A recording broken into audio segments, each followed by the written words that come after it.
In January 2009, the lifeless body of 35-year-old Officer Claire Donovan was found in her cozy apartment in Southbridge, Massachusetts. Claire had always been known for her professionalism, her friendly demeanor, and her commitment to the job. She had a reputation for being a dedicated officer and a loving sister. But as the investigators began their work, it became clear that something was terribly wrong. The apartment, which had once been her sanctuary, had now become the site of a brutal crime. Her body was discovered by her younger sister Megan, who had gone to visit her that morning, and the scene they found raised immediate red flags. What was initially considered a suicide quickly turned into a disturbing case of murder. As investigators unraveled the chilling details, they discovered a web of lies, secrets, and betrayal. What appeared to be a simple case of a woman succumbing to her struggles with depression quickly evolved into a complicated puzzle. The affair between Claire and Mark Lawson, her fellow officer, became a focal point. Mark had been a trusted member of the police force, a man with years of experience and an exemplary record. Yet, behind closed doors, he had been secretly engaged in a passionate affair with Claire, something that he had kept hidden from everyone, including his wife. As detectives dug deeper, they uncovered the emotional turmoil that was festering in Claire's life and the tragic consequences it would ultimately lead to. Mark, in his late 40s, had been married to Jenna for over a decade, with 2 young children. Mark's marriage to Jenna appeared on the surface to be a happy one. They had a seemingly perfect suburban life, with 2 children and a steady income from Mark's job as a police officer. But things were not as they seemed. Mark had grown disillusioned with his marriage. While he outwardly presented himself as a loving husband, he was internally struggling with dissatisfaction. His relationship with Jenna had become strained, with little emotional connection left. It was in the midst of this turmoil that he found solace in Claire, and what began as an innocent friendship quickly turned into something more. By February 2009, things between Claire and Mark reached a boiling point.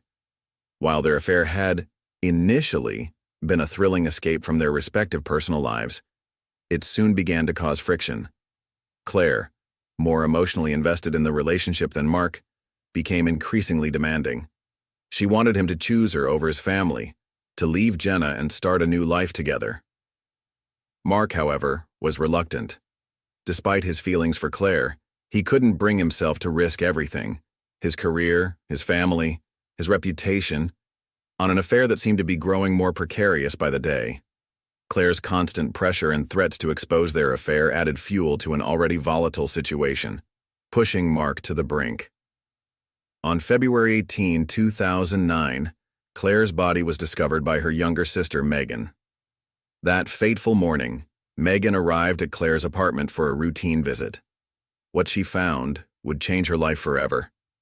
Claire's lifeless body lay on the floor, a gunshot wound to her chest. The gun, which was part of her police-issued equipment, was lying next to her hand.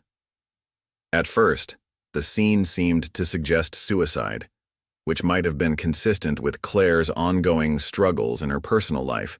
However, the details of the scene didn't align with the typical signs of a suicide, and Megan immediately became suspicious. She called the police, and the investigation began.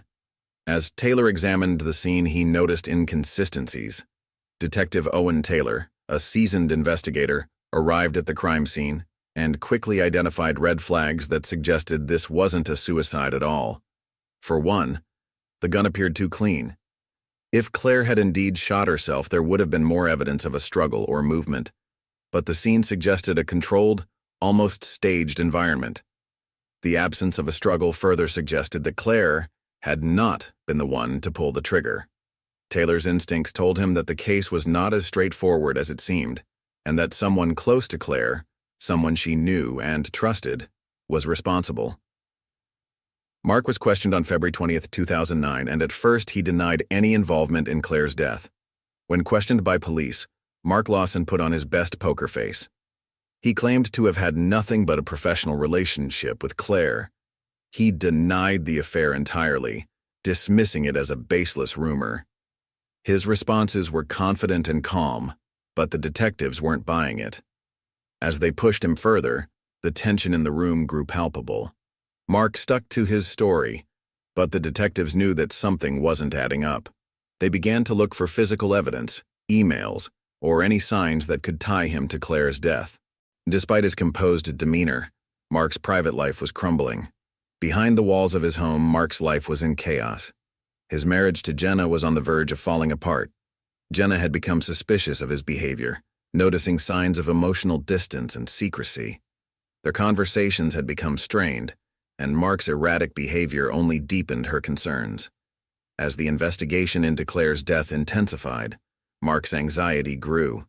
He knew that if the affair were exposed, everything he had worked for, his family, his career, his reputation, would be destroyed. But as more evidence came to light, the pressure mounted, and Mark's composure began to crack. The autopsy report revealed that Claire had been shot at close range. The autopsy findings sent shockwaves through the investigation. It was clear that Claire had not died by suicide, as initially suspected. The shot had been fired from close range, indicating that someone had been standing directly in front of her when they pulled the trigger. This was a critical piece of evidence that suggested Claire had been murdered by someone else. For Detective Taylor, this confirmed his suspicions that Mark was the prime suspect, but they needed more proof to make a solid case. On March 1, 2009, a break in the case came when Mark's car was searched. Police executed a search warrant on Mark's car, hoping to find evidence that would connect him directly to Claire's murder.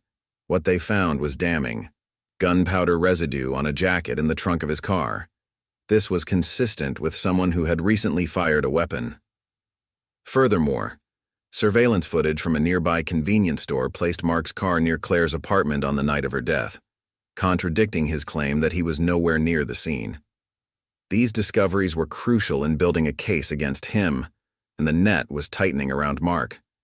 The investigation took a darker turn when Megan Donovan, Claire's sister, recalled hearing her sister and Mark arguing. Megan Donovan's testimony was pivotal in the investigation. She recalled hearing Claire and Mark arguing heatedly just days before Claire's death. According to Megan, the argument was intense, with Claire demanding Mark make a decision about their future. Mark, in a defensive tone, tried to downplay the affair and avoided making any commitments. Megan, though not a direct witness to the murder, felt that this argument might have been the breaking point that led to Claire's death. The investigation now focused squarely on Mark Lawson. With mounting evidence and a growing case against him, all signs pointed to Mark Lawson as the killer. The investigators began to piece together a chilling portrait of a man who had been pushed to the brink. Mark was desperate. His life was falling apart, and the affair with Claire threatened to expose everything he had tried to protect. The evidence, from the gunpowder residue to the surveillance footage, suggested that Mark had killed Claire in a desperate attempt to preserve his family and career. But the question remained: was it a crime of passion, or a premeditated act of self-preservation? As detectives pieced the puzzle together, they found more troubling evidence. The investigation continued to uncover details about Claire's plans. She had confided in a close friend that she was planning to confront Jenna and expose her affair with Mark. Claire was ready to go public, and she believed that Mark had no choice but to leave his wife for her. This was the tipping point for Mark. Faced with the possibility that his life would be destroyed, he made the drastic decision to eliminate the source of his troubles: Claire. The more the detectives dug, the clearer it became that Mark's motives were rooted in fear, shame, and the desire to protect the life he had built. As the investigation grew more intense, Mark's behavior grew increasingly erratic. In the weeks following Claire's death, Mark's behavior became more erratic and suspicious. Colleagues at work began to notice his withdrawal from social interactions. He was snappy and agitated, his once friendly demeanor replaced by a cold, distant attitude. He stopped participating in the camaraderie of his fellow officers and avoided contact with his wife and children. As Detective Taylor observed Mark's behavior, it became increasingly clear that the pressure of the investigation was taking its toll. Mark was unraveling, and it was only a matter of time before he would be caught. By March 5, 2009, the case against Mark was airtight. With every new piece of evidence, the investigators were able to paint a clearer picture of Mark's involvement in Claire's death. Forensic analysis, witness testimonies, and surveillance footage all pointed to Mark as the killer. The investigators had enough to arrest him, but they needed to make sure the case was strong enough for a conviction. With a solid case in hand, Detective Taylor and his team were ready to bring Mark in. On March 6, 2009, Mark Lawson was arrested for the murder of Claire Donovan. The arrest was swift, and Mark was taken into custody without incident. The news of his arrest sent shockwaves through the small town of Southbridge. Mark, once a well-respected officer, was now a criminal. His wife, Jenna, was left in a state of disbelief. When police arrived at the family home to arrest Mark, Jenna answered the door, completely unaware of what had transpired. She was told that her husband was being arrested for the murder of Claire Donovan. It was a moment of utter devastation for Jenna, who had just learned that the man she had built her life with was now facing life in prison for murder. Jenna, in shock and disbelief, was told her husband was being arrested for murder. Jenna's world crumbled in an instant. She had never imagined that her husband was capable of such a horrific act. She had known about the cracks in their marriage, but she never thought it would go this far. The realization that Mark had killed Claire, the woman he had been having an affair with, left her in a state of shock. She struggled to process the fact that the man she had trusted, the father of her children, was a murderer. In the days that followed, Jenna had to come to terms with the reality of her situation. Her marriage was over, and her life would never be the same. In the days that followed, Mark's colleagues struggled to come to terms with the man they had once admired. News of Mark's arrest sent ripples through the police force. Many of his colleagues were left reeling, unable to reconcile the man they had respected with the man who had just been accused of murder. Mark had been a model officer, someone they had trusted and looked up to. The betrayal was deep and the sense of shock was palpable. How could the same man who had sworn to uphold the law now be its perpetrator? It was a devastating blow to the community as the reality of Mark's actions sunk in. The trial of Mark Lawson began in July 2009. The courtroom was filled with tension as the trial of Mark Lawson began. His once respected position as a police officer now worked against him, as the public awaited the details of his actions. The media descended on the trial, and Mark's face, once familiar to many, now became that of a murderer in the eyes of the public. His stoic demeanor as he sat in the defendant's chair did little to shield him from the growing anger and betrayal felt by the people who had once trusted him. The prosecution's case was strong. The prosecution team, led by Assistant District Attorney Olivia Ward, was confident in their case. With the mounting physical evidence, the testimony of witnesses, and the revealing emails between Mark and Claire, it was clear that Mark had not only been unfaithful to his wife, but had also taken the ultimate step in order to protect himself from the consequences of his affair. The case was strong, and the prosecution wasted no time in presenting it. They painted Mark as a man who had acted out of fear, greed, and desperation, and the evidence suggested that his motive was clear: to keep his secret life from destroying everything he had worked for. On the stand, Jenna Lawson spoke with a calmness that sent chills down the courtroom. Jenna's testimony was both heartbreaking and chilling. She recounted her years of marriage to Mark, describing how their once strong relationship had slowly eroded over time. She spoke of the emotional distance she had felt from Mark, the growing sense that something was wrong. The revelation that he had been having an affair with Claire, someone they both knew, was a blow that shook her to her core. But it was when she spoke of the final moments before his arrest, how she had tried to understand why he did what he did, that her voice wavered. Jenna could hardly believe the man she had loved could be capable of murder. The defense, led by attorney Daniel Harris, attempted to cast doubt on the evidence. Mark's defense attorney, Daniel Harris, sought to undermine the prosecution's case by casting doubt on the evidence. He argued that the physical evidence wasn't enough to definitively prove Mark's guilt. He suggested that someone else might have been responsible for Claire's death. Harris even tried to suggest that Jenna, Mark's wife, could have had a motive to kill Claire, seeing her as a threat to her family. The defense's efforts were feeble at best, and it became clear to the jury that Harris was clutching at straws. As the defense's arguments faltered, the prosecution delivered its closing remarks. In their closing arguments, the prosecution firmly laid out the case against Mark Lawson.